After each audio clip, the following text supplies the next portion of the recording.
on the great debate. That's one small step for man. America first. Ask not what your country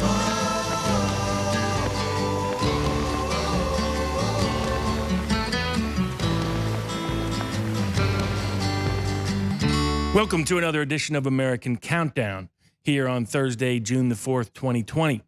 The question resolved tonight, who is behind the riots? We know of the participation of BLM, Black Lives Matter.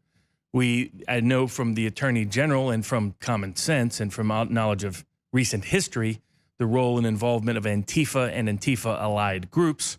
We know of the media's participation by exaggerating certain risks, building fake narratives, and hiding the degree of looting and burning and arson taking place. The question is whether it could be coordinated with the help of some one or ones more powerful even than those groups individually on their own. Where do those groups partially get their funding, their support, their subsidy, their ability to organize in the first instance? So that's a question we will explore tonight.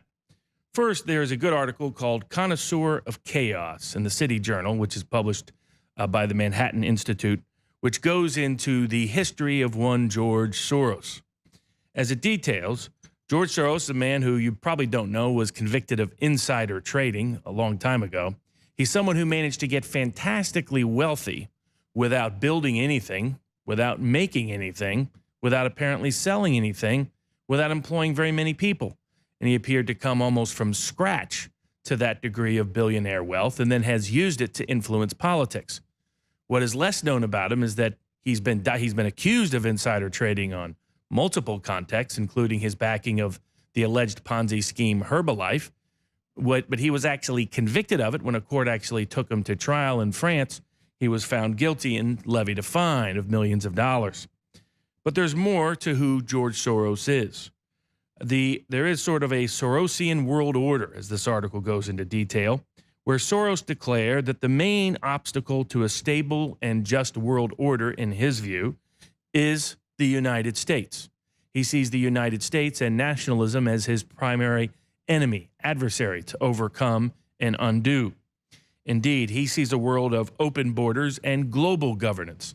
He's been open about this in his Open Societies Foundation that then funnels money to a wide range of grants and institutions, part of which ended up being leaked by a group of DC hackers who got into it and disclosed it to the world, disclosing the degree and the scope and the scale of it.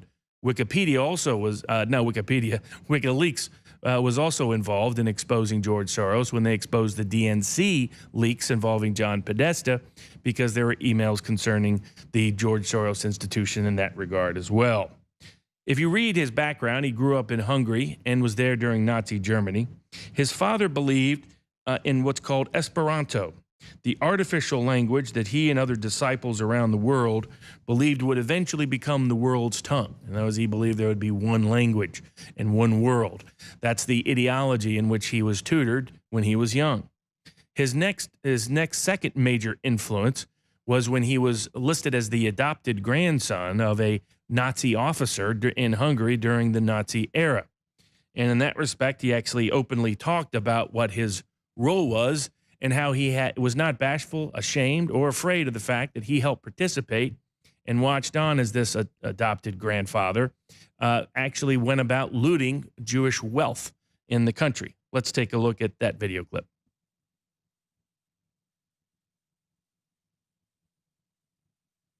You're a Hungarian Jew who escaped the Holocaust by posing as a Christian. Right.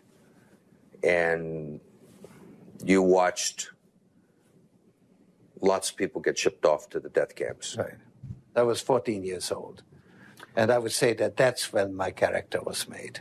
In what way? That one should think ahead, one should understand and anticipate events, and one is threatened. It was a tremendous threat of evil. I mean, it was a very personal experience of evil. My understanding is that you went out with this protector of yours who swore that you were his adopted godson. Yes, yes. Went out, in fact, and helped in the confiscation of property from the Jews. That's right. Yes. I mean, that sounds like an experience that would send lots of people to the psychiatric couch for many, many years. Was it difficult? Not at all. Not at all. Maybe as a child you don't see the connection, but it created no problem at all. No feeling of guilt. No. For example, that I'm Jewish, and here I am watching these people go. I could just as easily be there. I should be there. None of that. Well, of course, I could be on the other side, or I could be the one from whom the thing is being taken away. But there was no sense that I shouldn't be there, because that was, well, actually, funny way, it's just like in markets, that if I weren't there, of course I wasn't doing it, but somebody else would be taking it away anyhow. In other words, whether I was there or not, I was only a spectator, the property was being taken away. So I had no role in taking away that property. So I had no sense of guilt. Notice that when he talks about no sense of guilt, but also when he says that he was only a spectator, it's the one time in the interview that his eyes close, which can be a telltale sign of somebody that's lying, that he may have been more than just a spectator in facilitating the confiscation and looting of Jewish wealth during the Nazi era. There is this sort of hagiographic, mythical portion of George Soros' time during that era, in which if you get to the YouTube favored media publications or favored videos or other forms of media propaganda, you'll see they claim that they'll suggest that he changed his last name. His family changed their last name in order to escape the Holocaust. That's completely false. He was a co-complicit participant in activities that took place in the Holocaust. They had changed their name before then. The reason why they changed their name was to follow that Esperanto religious language belief, to change the name to Soros to mean to soar, as part of this idea that there would be one language, that there would be one world, and that this would govern all. That's where the mindset and mentality comes from, and it's one of the many propaganda components of George Soros' story that is hidden from the institutional and establishment press. In the same capacity, he described his following of a Viennese professor, Karl Popper, that where he got the idea for the Open Society and the name of its current foundation and political institutes that spread money around to those who will destabilize governments around the world. He described it as, quote, a place free of tribal affinities like religion, like nationalism, like traditional economics. This is someone who does not believe in traditional religion, sees it as a threat, doesn't believe in national identity, sees it as a threat, doesn't believe in traditional economic formulas, sees it too as a threat, though he has got fabulously rich while banking and betting on the crises that take place around the world. In that capacity, the article goes on to detail how he actually told people early on that the reason why he stayed, he was going to just make some money and retire and be a philosophy professor, but that stopped quickly because he decided he liked the money and his, quote, self-importance. As he himself puts it, to put it bluntly, I fancied myself as some kind of god. That's what George Soros himself said to others, and why he continued to do what he did and why he continues to operate as he does.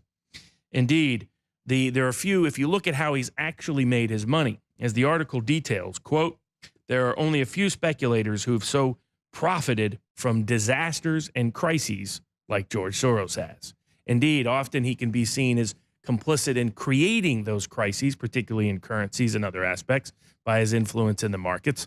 He believes in that. He believes that he can take certain actions that can cause the markets to react in a certain way to enrich himself at the expense of the public and at the expense of various governments. Indeed, as he described it during the 2008 financial crisis, where, again, he got fabulously wealthy after he had almost busted the Bank of England about 15 years before, famously, he said, quote, I'm having a very good crisis, he told the reporter.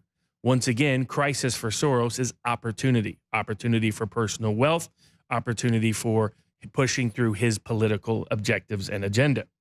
Indeed, the leaked emails and papers from the Open Society that DC Leaks exposed back in 2015-16 detail about how he saw the Syrian refugee crisis as, quote, an opportunity to rethink migration's governance.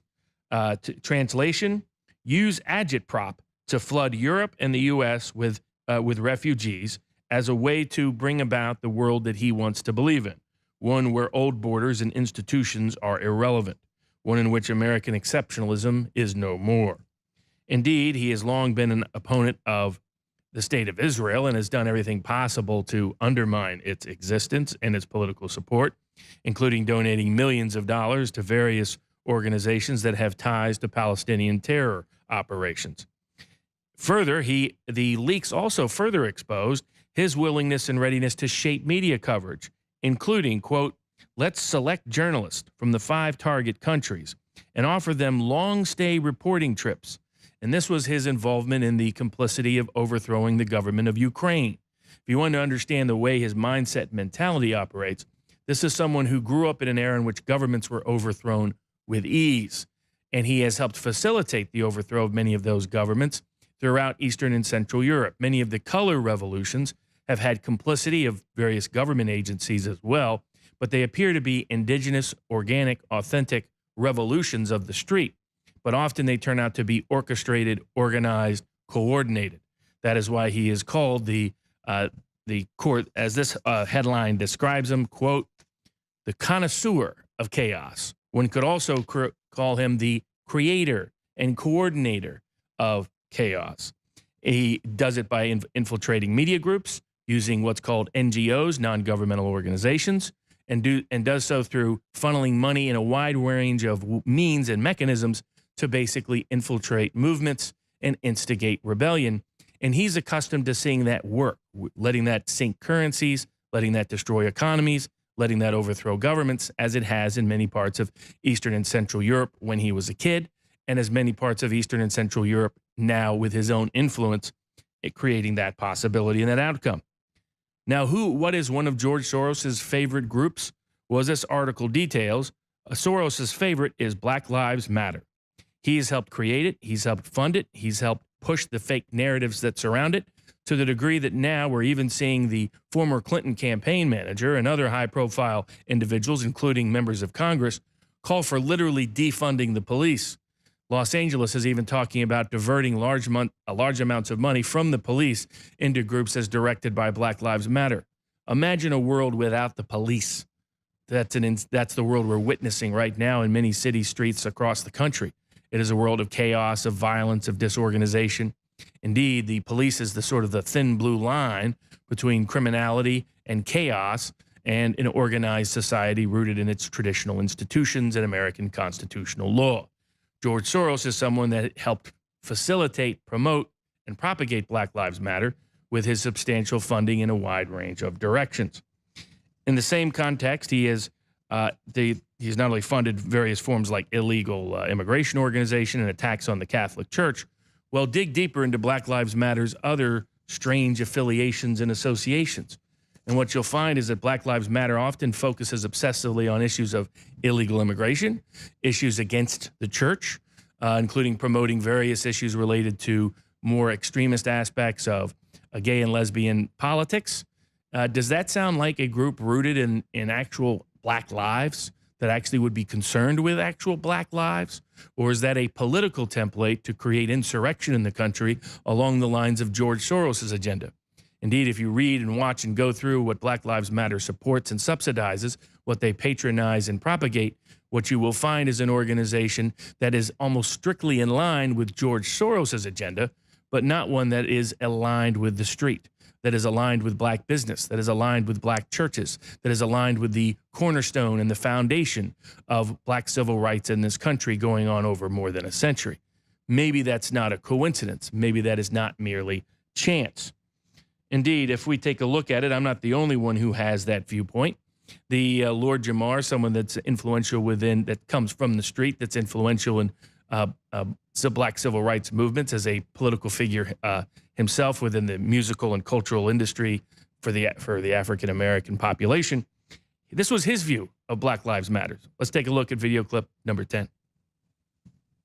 That's revealing how people on the street really see Black Lives Matters that have actual grounding and roots in the civil rights movement.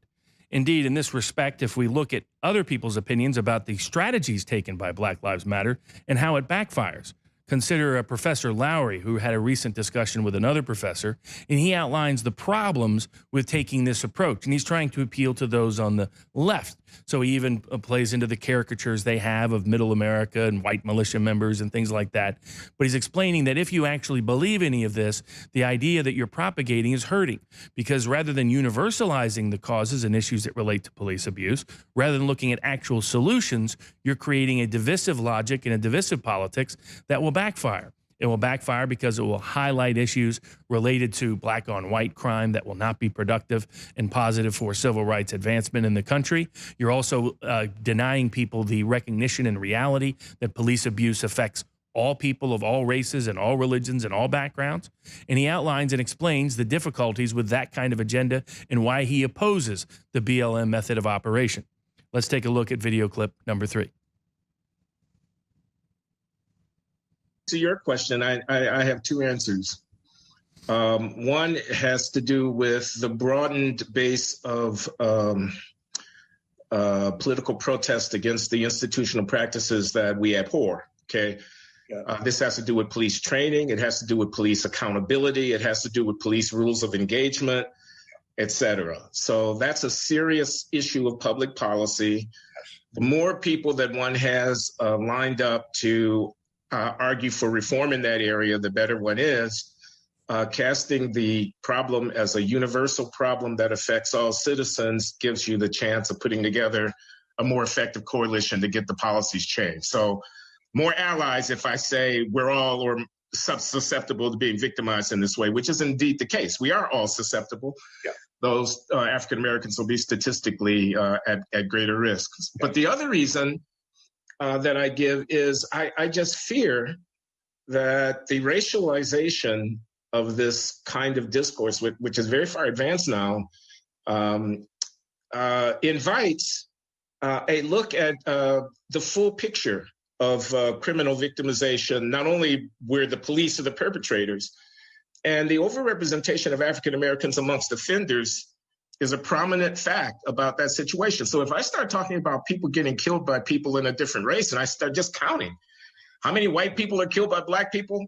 How many black people are killed by white people? There's a lot more white people killed by black people than there are black people killed by white people, even though blacks are a minority of the population. Yeah. There are all kinds of heinous crimes that are being undertaken where whites are being victimized by blacks, looking at the robbery statistics, et cetera, et cetera. Yeah.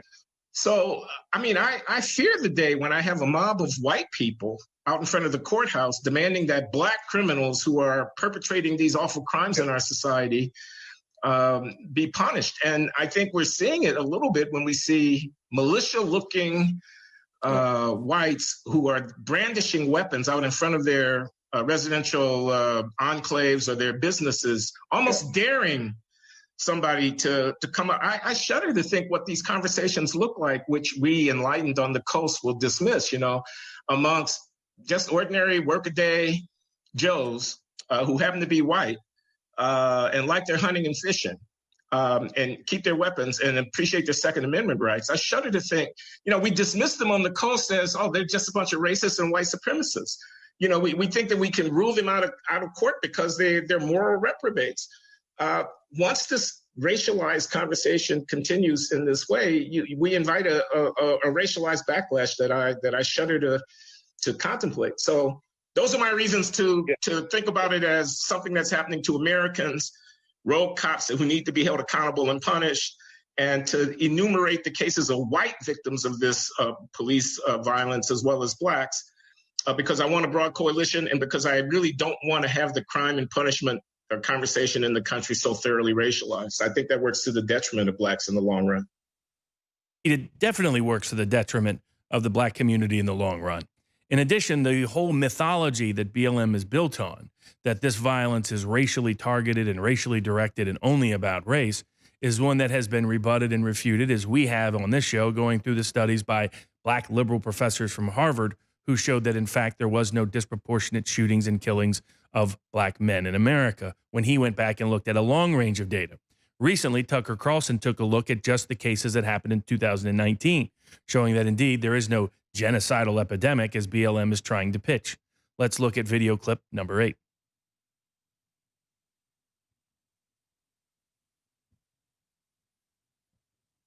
Since 2015, the Washington Post has maintained a comprehensive database of fatal police shootings in this country. Last year, the Post logged a total of 1,004 killings. Of the 802 shootings in which the race of the police officer and the suspect was noted, 371 of those killed were white, 236 were black. The vast majority of those killed were not, in fact, unarmed. The vast majority were armed, and African-American suspects were significantly more likely to have a deadly weapon than white suspects. Yet more white suspects were killed. Overall, there were a total of precisely 10 cases in the United States last year, according to the Washington Post, in which unarmed African-Americans were fatally shot by the police. There were 9 men and 1 woman. Now, as we said, a lot is at stake. The country is at stake. So we want to take the time now to go through these case by case into the specifics. The first was a man called Chinara Feep. He was killed by a Knoxville police officer called Dylan Williams. According to Williams, Feep attacked him, choked him, and then used a taser on him, the suspect on the police officer, before the officer shot him. 5 eyewitnesses corroborated the officer's claim, and the officer was not charged. The second case concerns a man called Marcus McVeigh. He was, by any description, a career criminal from San Angelo, Texas. He'd been convicted of aggravated assault, assault on a public servant, and organized criminal activity. At the time he was killed, he was wanted on drug dealing charges. A Texas state trooper pulled him over. McVeigh fled in his car, then he fled on foot into the woods. There he fought with a trooper and was shot and killed. The officer was not charged in that case. Marzua Scott assaulted a shop employee. When a female police officer arrived and ordered the suspect toward her car, he instead charged her and knocked her to the ground. At that point, she shot and killed him. The entire incident was caught on body camera. The officer was not charged. Ryan Twyman was being approached by 2 LA County deputies when he backed into one of them with his vehicle. The deputy was caught in the car door. He and his partner opened fire. The deputies were not charged in that case. Melvin Watkins of East Baton Rouge, Louisiana, was shot by a deputy after he allegedly drove his car toward the deputy at high speed. The deputy was not charged. Isaiah Lewis, meanwhile, wasn't just unarmed. He was completely naked. Williams broke into a house and then attacked a police officer. The police tased Williams, but he kept coming at them and attacking. The officer shot him. They were not charged. Atiana Jefferson was shot by a Fort Worth deputy called Aaron Dean. A neighbor had called a non-emergency number after seeing Johnson's door open, thinking something might be wrong. Police arrived. Johnson saw them approach from a window and was holding a gun at the time. According to body camera footage, the officer shot Johnson within seconds. Jefferson, that officer has been charged with homicide. Christopher Whitfield was shot and killed in a place called Ethel, Louisiana. He had robbed a gas station. Deputy Glenn Sims said his gun discharged accidentally while grappling with Whitfield's. Sims, who is black himself, was not charged in that killing. Kevin Mason was shot by police during a multi-hour standoff. While Mason turned out not to have a gun, Mason claimed to have a gun, claimed to be armed, and vowed to kill police with it. They believed him. Mason had been in a shootout with police years before. And finally, the 10th case concerns Gregory Griffin. He was shot during a car chase. An officer called Giovanni Crespo claimed he saw someone pointing a gun at him. Later, a gun was in fact found inside the vehicle, and yet Officer Crespo was charged anyway with aggravated manslaughter. Those are the facts. That is the entire list from 2019, last year. 10 deaths. In 5 deaths, an officer was attacked just before the shooting occurred. That is not disputed. 1 allegedly was an accident. That leaves a total of 4 deaths during a pursuit or in a standoff. So out of 4, in 2 of those cases, in fully half, the officer was criminally charged. Is it possible that more of these officers should have been charged? Of course it's possible. Justice is not always served, that's for sure. But either way, this is a very small number in a country of 325 million people. This is not genocide. It's not even close to genocide. It is laughable to suggest it is. In fact, the number of police killings is dropping. In 2015, during Barack Obama's presidency, 38 unarmed black Americans and 32 whites were slain by police. Overall totals have fallen since then, and they have fallen far more dramatically for African American men. Last year was the safest year for unarmed suspects since the Washington Post began tracking police shootings. It was the safest year for both white and black suspects. At the same time, this country remains a dangerous place for police officers. 48 of them were murdered in 2019, according to FBI data. That's more than the number of unarmed suspects killed of all races. One final number for you, because it matters. In 2018, 7,407 African Americans were murdered in the United States. If 2019 continues on a similar trajectory, and we hope it doesn't, but if it does, that would mean that for every unarmed African American shot to death in the United States by police, more than 700 were murdered by someone else, usually by someone they know. Again, those are the facts. They are not in dispute. Are African Americans being hunted, as Joy Reid recklessly claimed on MSNBC recently? Or is something else happening? Is our nation being ripped apart by a total and complete lie, a provable lie, a lie used by cynical media manipulators and unscrupulous politicians who understand that racial strife, race hatred, is their path to power, even if it destroys the country? You have the facts now, and you can decide what's really going on. Indeed, a path to power appears to be the modus operandi of those supporting BLM and other groups that we'll get into after the break. It does fit the path that George Soros himself has described as what he wants to achieve and attain, and he's put billions of dollars behind it. But we also can't exclude the possibility of some degree of rogue government involvement.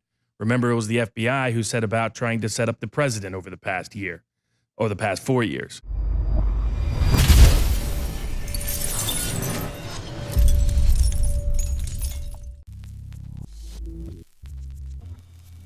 A new collection of shirts, designed to spread the word about one of the most dangerous technological threats the world has ever seen, is now available at the InfoWars store. The 5G shirt collection from InfoWars Life contains 2 sharp new designs warning of the coming danger. Making for an easy conversation starter and way to spread the word, these are can't-miss additions to your InfoWars shirt lineup. With both a simple 5G kills and a humorous 5G evolution shirt design, you can help warn the public while supporting the InfoWars crew in style. We know the dangers of 5G. Now it's time to share that information with the world and fight back. Go to InfoWarsStore.com and pick up your favorite design today.